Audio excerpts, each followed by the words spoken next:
اور کوئی غیب کیا تم سے نیہا ہو بھلا، اور کوئی غیب کیا تم سے نیہا ہو بھلا، جب نہ خدا ہی چھپا تم پہ کروڑوں درود، جب نہ خدا ہی چھپا تم پہ کروڑوں درود۔ معزز سامعین کرام، ابھی میں نے جس آیت کریمہ کی تلاوت کرنے کا شرف حاصل کیا ہے، رب تبارک و تعالیٰ اپنے قرآن مجید میں ارشاد فرماتا ہے، اقیموا الصلاۃ وآتوا الزکاۃ وارکعوا مع الراکعین، نماز قائم کرو، زکوٰۃ دو اور رکوع کرنے والوں کے ساتھ رکوع کرو۔ فرمایا رکوع کرنے والوں کے ساتھ رکوع کرو، یعنی کہ جماعت سے نماز ادا کرو۔ ایمان کے بعد اسلام کے ارکان 5 ہیں۔ ایمان، جس کو ہم توحید بھی کہتے ہیں، ایمان، نماز، روزہ، حج و زکوٰۃ۔ ایمان کے بعد ان تمام عبادتوں کو بعد میں ذکر کیا۔ پہلے کس کو ذکر کیا؟ ایمان کے بعد نماز کو ذکر کیا۔ ایمان کے بعد ہم پر جو سب سے پہلے لازم ہوتا ہے وہ نماز ہم پر فرض ہوتا ہے، ہم پر ضروری ہوتا ہے، واجب ہوتا ہے۔ یہ نہیں فرمایا کہ ایمان جیسے ہی آپ نے اسلام میں داخل ہوا کہ آپ پر حج فرض ہو۔ یہ نہیں فرمایا کہ جیسے آپ نے اسلام میں داخل ہوا آپ پر روزہ فرض۔ یہ نہیں فرمایا کہ آپ نے جیسے اسلام میں داخل ہوا آپ پر زکوٰۃ فرض، بلکہ کیا فرمایا کہ نماز ایمان کے بعد نماز آپ پر فرض ہے۔ پہلے ایمان کے بعد آپ کو نماز ادا کرنا ہے۔ اب اگر بندہ اسلام میں داخل ہوتا ہے، ایمان کو جان لیتا ہے اچھی طریقے سے، اگر وہ مسلمان ہے، عاقل ہے، بالغ ہے، تو اس پر نماز فرض قرار دے دیا گیا۔ اب اس پر نہ غریبی دیکھی جائے گی، نہ اس پر نابالغ دیکھی جائے گی، کوئی چیز نہیں۔ ان سب کو کاٹ پھوٹ کر کے یہ بیان کر دیا کہ جو مسلمان ہے، جو عاقل ہے، جو بالغ ہے، اس کو نماز فرض ہے۔ اگر مسلمان ہے لیکن عقل مند نہیں، عاقل نہیں، یعنی کہ وہ مجنون ہے، وہ پاگل ہے، دیوانہ ہے، تو اس پر نماز فرض نہیں ہے۔ اگر وہ مسلمان بھی ہے، عاقل بھی ہے، لیکن وہ بالغ نہیں ہے، تو اس پر بھی نماز فرض نہیں ہے۔ اگر وہ عاقل ہے، بالغ ہے، لیکن مسلمان نہیں ہے، تو اس پر بھی نماز فرض نہیں ہے۔ اب اللہ کے رسول صلی اللہ علیہ وسلم نے فرمایا کہ جب آپ کے اولاد کتنے 7 سال کی عمر کو ہو جائے تو اس کو نماز پڑھنے کا حکم دو۔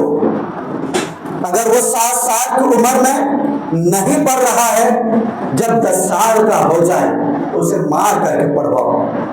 حکم دیا ہے انہیں مار کر کے پڑھواؤ اور انہیں الگ بستر پر سلاؤ۔ ان کے لیے الگ بچھونا ہونا چاہیے، ان کے لیے الگ ٹھکانہ ہونا چاہیے۔ اللہ کے رسول صلی اللہ علیہ وسلم نے فرمایا۔ معزز سامعین کرام، آپ لوگوں کے سامنے ایک واقعہ پیش کروں جس سے آپ لوگوں کا ایمان تازہ ہو جائے اور کبھی نماز چھوڑنے کا دل نہ چاہے۔ کہ اللہ کے رسول صلی اللہ علیہ وسلم سے پہلے کے زمانے سے، اس وقت حضرت عیسیٰ علیہ السلام کا زمانہ تھا، ایک اللہ کی ولیہ تھی، اور حضرت عیسیٰ علیہ السلام کے زمانے میں ایسا ماحول تھا کہ لوگ ایک دوسرے سے نکاح کر لیتے تھے۔ یعنی کہ اگر کوئی حضرت عیسیٰ علیہ السلام کے ماننے والے ہیں اور دوسرا حضرت موسیٰ علیہ السلام کے ماننے والے ہیں، ان دونوں میں آپس میں ان لوگوں کا نکاح ہو جاتا تھا۔ جیسے کہ ہمارے وقت میں بھی ہم مسلمان ایک دوسرے سے نکاح کرنا ہمارے لیے جائز ہے، لیکن اگر کوئی ایسی عورت ہے، کوئی ایسے شخص ہے جن کے پاس کسی کا کتاب نازل ہو، کسی کے پاس کتاب ہو، اللہ کے بھیجے ہوئے کوئی کتاب موجود ہو، تو ان سے ہمارا نکاح کرنا جائز ہے۔ ایسے ان کے زمانے میں بھی جو شریعت تھی، ان کے زمانے میں بھی ایسے تھے۔ لیکن ایک عورت جو اللہ کے ولیہ تھی اور انیہ ٹائم وہ اللہ کی عبادت کیا کرتی تھی، ہر وقت وہ عبادت میں لگے ہوئے رہتے تھے، اللہ اور اس کے رسول کے ذکر کیا کرتے تھے، یعنی کہ اس وقت جو حضرت عیسیٰ علیہ السلام تھے ان کی عبادت میں انہوں نے جو شریعت لے کر آئے تھے ان کے سارے شریعت کو انہوں نے پڑھ رکھا، اور وہ صرف اللہ کی عبادت کرتے تھے اور لوگوں کو ہدایت دیتے تھے، اللہ کی وحدانیت کی ہدایت کرتے تھے کہ ایک اللہ کی عبادت کرو کسی دوسرے کی۔ لیکن دیکھیے اللہ تبارک و تعالیٰ کے ساتھ اس کا نکاح ایک دوسرے غیر مذہب لڑکے سے ہوتا ہے جو اللہ کو مانتا ہی نہیں ہے، اللہ کو وہ چاہتا ہی نہیں ہے، اللہ کے وحدانیت کو وہ انکار کرتا ہے، اور اس سے ان کا نکاح ہو جاتا ہے، اور جب وہ نکاح ہو جاتا ہے تو پھر وہ بیوی تو اللہ کے ولیہ تھی، اللہ کے برگزیدہ بندی تھی، انہوں نے نکاح تو کر لیا، اس پر وہ عبادت کرنے لگے، ان کے گھر میں جگہ گئے، نماز روزہ ہر طرح کے قرآن کی تلاوت، جو ان کے پاس جو کتابیں تھیں انہوں نے اس تمام کتابوں کو وہ مطالعہ کر رہے تھے، ان کی عبادت کرتے تھے، ہر طرح کی انہوں نے عبادت کرنا شروع کیا، تو اس کے شوہر کو کیا ہوا؟ جلن پیدا ہوا، جلس پیدا ہو گیا، جب اس اللہ کی بندی نے اللہ کے وحدانیت کی ہدایت کی، جب اس اللہ کی بندی نے کلام پاک کو پڑھنا شروع کیا تو اس کافر کو کیا ہوا؟ ان کو جلس پیدا ہو گیا کہ آپ ان کتاب کو نہ پڑھیں، آپ اللہ کی عبادت نہ کریں، آپ ایک اللہ کی وحدانیت کو اقرار نہ کریں۔ وہ اس طریقے سے ان کو تشدد دینے لگے، ان کو کئی مرتبہ مارا گیا، پیٹا گیا، یہاں تک کہ وہ اللہ کی وحدانیت کی گواہی دیتی رہی لیکن اللہ کی وحدانیت کا اقرار کرتا رہا، لیکن انہوں نے انکار نہیں کیا، ہر طرح کے ظالموں کو،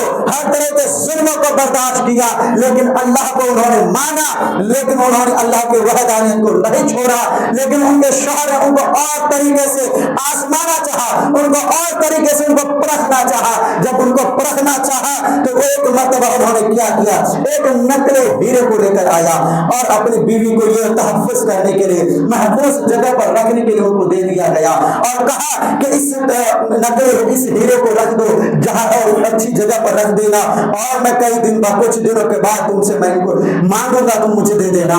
اور وہ بیوی کیا کی؟ اس ہیرے کو، نقلی ہیرے کو اس رکھ دی ایک حفاظت جگہ پر، ان کو پرکھنا تھا، ان کو ستانا تھا کہ تم کس کی عبادت کر رہے ہو، ایک ہیرے کی حفاظت نہیں کر سکے، ایک ہیرے ہم نے تم کو رکھنے کے لیے دیا، اس کی تم نے حفاظت نہیں کر سکتے، وہ کون سے ایک اللہ ہے جس کی تم عبادت کر رہے ہو، اور ایک ہیرے کی حفاظت ان سے نہیں ہو سکا، کس کو تم مان رہے ہو، کس کو تم عبادت کر رہے ہو کہ ایک ہیرے کی حفاظت نہیں کر سکا۔ وہ اس لیے سے اس جگہ سے اٹھا اور اس ہیرے کو ایک سمندر پر پھینک دیا، اور جب پھینکا تو اس کنارے پر وہ رکھ مچھلی آئی، اس نے اس کو نگل لیا، اس ہیرے کو اس نے نگل لیا۔ پھر اس کا شوہر ہی جب یہ دیکھا کہ مچھلی پاس میں آئی ہوئی تو انہوں نے پکڑ لیا تو وہی مچھلی ان کے گھر پر آ گئی۔ جب بیوی نے اس مچھلی کو کاٹا پھاڑا تو دیکھا تو یہ تو وہی ہیرا ہے جو میرے شوہر نے مجھے رکھنے کے لیے دیا تھا، لیکن اس نے اس کو اسی حفاظت جگہ پر رکھ دی۔ کچھ دنوں کے بعد ان کے شوہر نے کیا کیا؟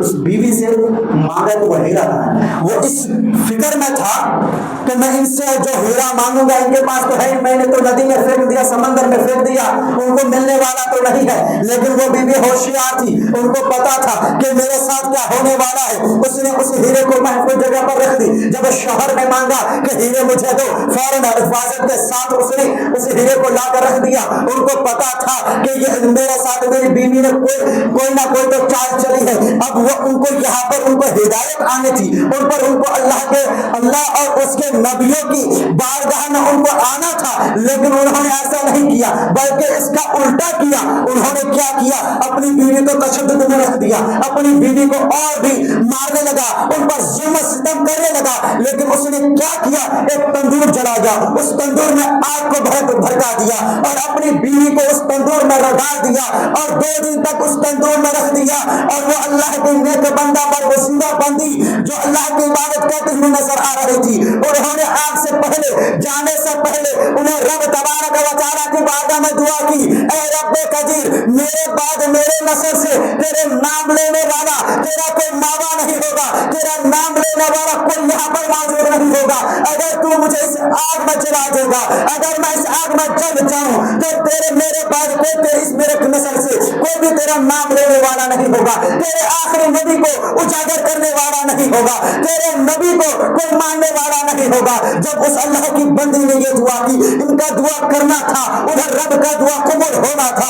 یہاں پر جو انہوں نے تندور میں آگ کو جلایا تھا, وہ آگ اب پھولوں میں بدل گیا ہے, اب وہ گلزار بن چکا ہے, اب وہ باغیچہ بن چکا ہے. جب اس شوہر نے یہ دیکھا کہ جب 2 دن کے بعد اس تندور کو کھولا, وہ بیوی جس کو انہوں نے جلانے کے لیے آگ میں ڈال دیے تھے, وہ تو کس تندور میں عبادت کرتے ہوئے نظر آ رہے ہیں, پھولوں کے گلزار میں, پھولوں میں وہ عبادت کرتے ہوئے نظر آ رہے ہیں. جب ان کی بیوی کو باہر نکالا گیا, فوراً ان کی بیوی نے اپنے شوہر کو حضرت عیسیٰ علیہ السلام کے بارگاہ میں لے کر پہنچے اور کہا کہ یہ میری بڑی بیوی ہے, میں نے ان کو ہر طرح سے تشدد کرنا چاہا, لیکن انہوں نے اپنے ایمان سے وہ خارج تو نہیں ہو سکا, لیکن البتہ میں نے جس مذہب کو میں مانتا تھا, میں جب اللہ رب العزت کی وہ انکار کیا کرتا تھا, اب میں اسی رب العزت کو ماننے کو تیار ہوں. آپ مجھے اپنے ہاتھوں سے اپنا کلمہ پڑھا دیجئے. اس وقت حضرت عیسیٰ علیہ السلام نے اپنا کلمہ پڑھوایا اور اسلام میں داخل کر دیا.